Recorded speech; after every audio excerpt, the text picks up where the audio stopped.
নমস্কার বন্ধুরা, প্রাণ গার্ডেনিং চ্যানেলের আরেকটা ভিডিওতে সবাইকে স্বাগত জানাই। আজকে আমরা আলোচনা করব খুব জনপ্রিয় একটি ফুলের গাছ, সেটা হলো ইন্ডিয়ান ব্ল্যাঙ্কেট নিয়ে। বন্ধুরা, ইন্ডিয়ান ব্ল্যাঙ্কেট কিন্তু প্রকৃতপক্ষে ইন্ডিয়ার গাছ নয়, এটা মেনলি দেখা যায় নর্থ আমেরিকায়। কিন্তু যারা সিমলা, কুলু মানালি এইসব জায়গায় বেড়াতে গেছো তারা নিশ্চয়ই এর সাথে খুব বেশিভাবে পরিচিত।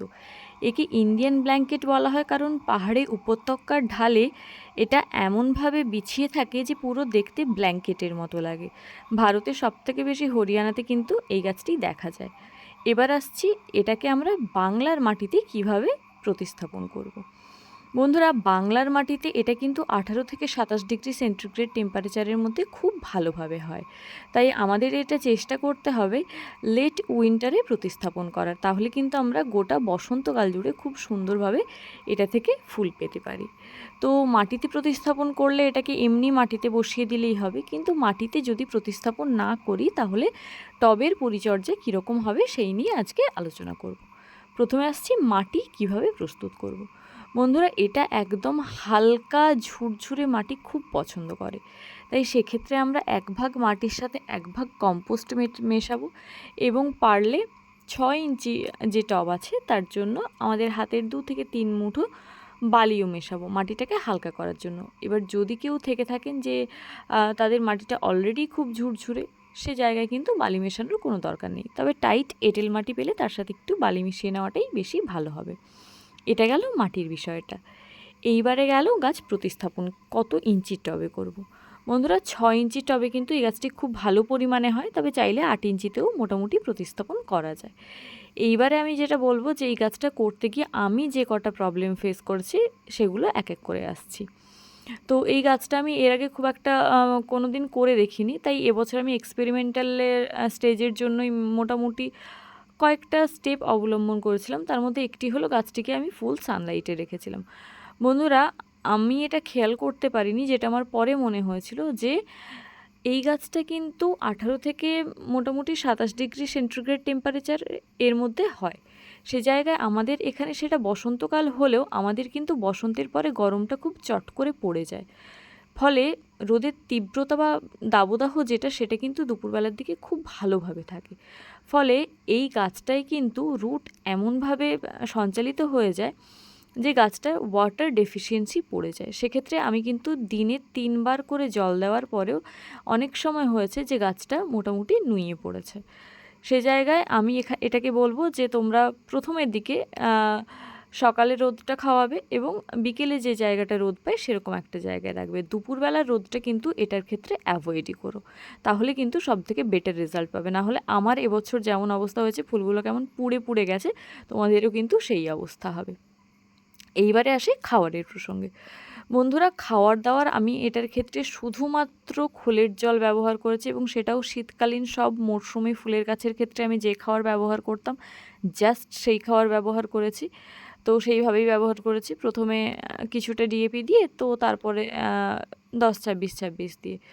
তো তোমরা যদি কেউ রাসায়নিক একদম অ্যাভয়েড করতে চাও তাহলে সেক্ষেত্রে প্রথমে শুধু খোল জল দিয়ে গাছটাকে বাড়িয়ে নিতে পারো এবং পরের দিকে একটু হালকা করে পটাশ দিতে পারো, তাহলে কুঁড়িটা মোটামুটি ভালোই আসে। তো তাতেই আমার এবারে গাছে যে পরিমাণ কুঁড়ি এসেছে, পুরো গাছ ভরে কুঁড়ি এসেছে, এতটুকুও মানে ডেফিসিয়েন্সি হয়নি কুঁড়ির। তো এই গেল মাটি, আমরা খাওয়ার কিভাবে দেব আর কোথায় রাখবো। তো বন্ধুরা, এইখানে আরেকটা বিষয় হচ্ছে জলটা কিভাবে দেব। গাছটা প্রতিস্থাপন করার পর কিন্তু বুঝে জল দিতে হবে, কারণ জলের পরিমাণ যদি বেশি হয়ে যায় তাহলে কিন্তু পাতাগুলো হলুদ হলুদ হয়ে যাবে এবং সেক্ষেত্রে গাছের বৃদ্ধি কিন্তু খুব একটা ভালোভাবে দেখা যাবে না, ফাঙ্গাসের অ্যাটাক হয়ে যাবে।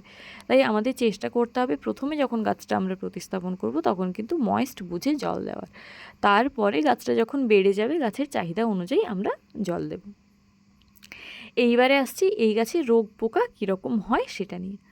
বন্ধুরা, বাংলার মাটিতে আমি মূলত দক্ষিণবঙ্গের কথা বলছি, তো সেরকম জায়গায় এতে আমি মোটামুটি যে পোকার প্রচুর পরিমাণে অ্যাটাক লক্ষ্য করেছি সেটা হলো যে ম্যাপ পোকা। এটাতে কিন্তু ম্যাপ পোকা প্রচুর পরিমাণে আক্রমণ করে। এছাড়াও আমি একটা ক্ষেত্রে দেখেছি, সেটা হচ্ছে অ্যাফিডসের অ্যাটাক। থ্রিপসেরও অ্যাটাক আমি 2-1বার লক্ষ্য করেছিলাম, তো সেটা পরিমাণে তুলনামূলক একটু কম। তবে আমাকে আরও একজন বলেছিলেন, তিনি এই গাছটাই প্রতিস্থাপন করেছিলেন। তিনি বলেছিলেন যে তার নাকি পাউডারি মিলডিউ হয়েছে। তো মোটামুটি আমরা ধরে নিতে পারি যে এই কটা রোগের প্রাদুর্ভাবই এই গাছে মোটামুটি হয়ে থাকে। তো সেক্ষেত্রে যারা একদম জৈব কীটনাশক ব্যবহার করেন তারা নিম তেল স্প্রে করবেন 10 দিন ছাড়া। আর যারা আমার মতো হালকা রাসায়নিক সারও ব্যবহার করতে কোনো রকম আপত্তি নেই, তো তারা ব্যবহার করবেন কি কনফিডার এবং টাফগর অল্টার করে ব্যবহার করতে পারেন। 1 লিটার জলে 30 ফোঁটা দিয়ে মোটামুটি 10-12 দিন বা 15 দিন ছাড়া একবার করে গোটা গাছে স্প্রে করে দেবেন, তাতেই হবে। এবার অনেকেই আছেন যারা কনফিডার বা টাফগর ইউজ করেন না, তাদের কাছে যদি কাকা থাকে বা সুপার সোনাটা থাকে তারা কিন্তু এটাই মোটামুটি 10-15 দিন ছাড়া অল্টার করে স্প্রে করতে পারেন। এই গাছে এছাড়া কিন্তু খুব একটা আমি সমস্যা দেখিনি। গাছটা কিন্তু খুবই একটা শক্তপোক্ত প্রকৃতির গাছ, মানে খুব সহজে হতে পারে। তাই নতুন বাগানি যদি কেউ এটাকে চাও যে আমরা ফার্স্ট স্টার্ট করব, তো সেক্ষেত্রে তারা কিন্তু করতেই পারো। এটা কিন্তু বসন্তকালের খুব একটা বেটার অপশনাল ফুল হিসেবে কাজ করতে পারে। তো এটা গেল আমরা রোগ পোকার বিষয়টা নিয়ে আলোচনা করলাম। এরপরে দেখব ফাঙ্গাসের অ্যাটাক এটাই কীরকম হয়।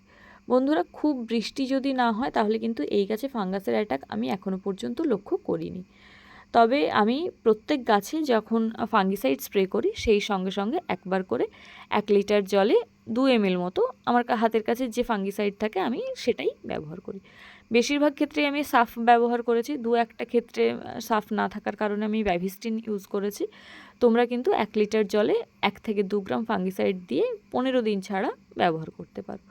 কেউ যদি মনে করো যে আমি এত কুইক ফাঙ্গিসাইড ইউজ করব না, সেক্ষেত্রে কিন্তু তোমরা 1 মাসে একবারও ফাঙ্গিসাইড ব্যবহার করতে পারো। তবে এর মধ্যে যদি অসময়ে বৃষ্টি হয়ে যায় বা অতিরিক্ত বৃষ্টি হয়ে যায়, সেক্ষেত্রে কিন্তু তোমরা চেষ্টা করো অতিরিক্ত বৃষ্টির হাত থেকে গাছটাকে শেডে নিয়ে চলে আসতে। আর যদি নিতান্তই মোটামুটি তার সুযোগ না থাকে তাহলে কিন্তু ফাঙ্গিসাইডটা ভালো করে স্প্রে করে দিতে।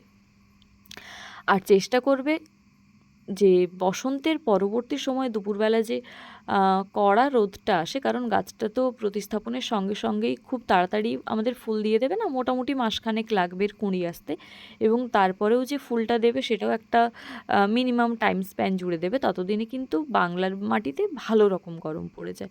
তো সেই সময় যেন দুপুরবেলায় কোনোভাবেই কড়া রোদটা না আসে। তো বন্ধুরা, এইভাবে আমাদের গাছটা কিন্তু কেয়ার করতে হবে।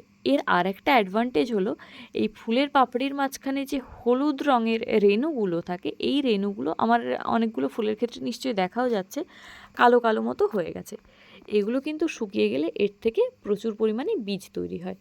এই বীজগুলোকে হালকা করে ফাঙ্গিসাইড লাগিয়ে যদি আমরা কোনো এয়ারটাইট কন্টেনারে কালেক্ট করে রাখতে পারি, এগুলো থেকে কিন্তু আমরা আবার মোটামুটি গাছ করতে পারি।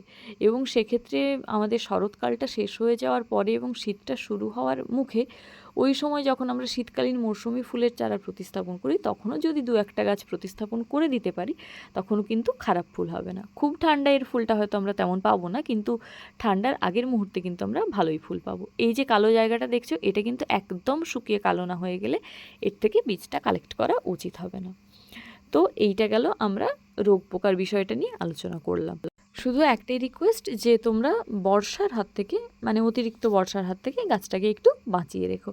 আর না হলে খুব ইজিলি গাছটা গ্রো করে, প্রচুর পরিমাণে কুঁড়ি হয় এবং গাছ কিন্তু আলো করে রাখে। ছাদ বাগানের জন্য এটা কিন্তু অন্যতম বেটার অপশন হিসেবে কাজ করতে পারে। তো এখন মোটামুটি এই ফুলের গাছ অনেক জায়গাতেই পাওয়া যায়, অনেকে এর অরিজিনাল নাম হিসেবেও বিক্রি করে। তো সেই জায়গায় তোমরা কালেক্ট করো, করে ছাদ বাগানে 1টি-2টি করে এই গাছ প্রতিস্থাপন করে দেখো, ছাদ বাগান কিন্তু ফুলে ফুলে ভরে থাকবে। তো বন্ধুরা, আজকের ভিডিও এই পর্যন্তই। ভিডিওটা যদি ভালো লাগে প্লিজ লাইক করো, তোমার বাগানি বন্ধুদের সাথে শেয়ার করো, আর চ্যানেলটা সাবস্ক্রাইব করে প্লিজ প্রাণ গার্ডেনিংয়ের সাথে থেকো। আর ভিডিওটা কেমন লাগলো সেটা অবশ্যই জানিও। আর আমার যেটুকু জানা ছিল সেটুকু ইনফরমেশন তোমাদের সাথে শেয়ার করে দিলাম। যদি মনে হয় কিছু বাকি রয়ে গেল সেটা তোমরা জানিও। ফিরে আসছি অন্য একটা ভিডিও নিয়ে। আজকের ভিডিও এই পর্যন্তই। নমস্কার।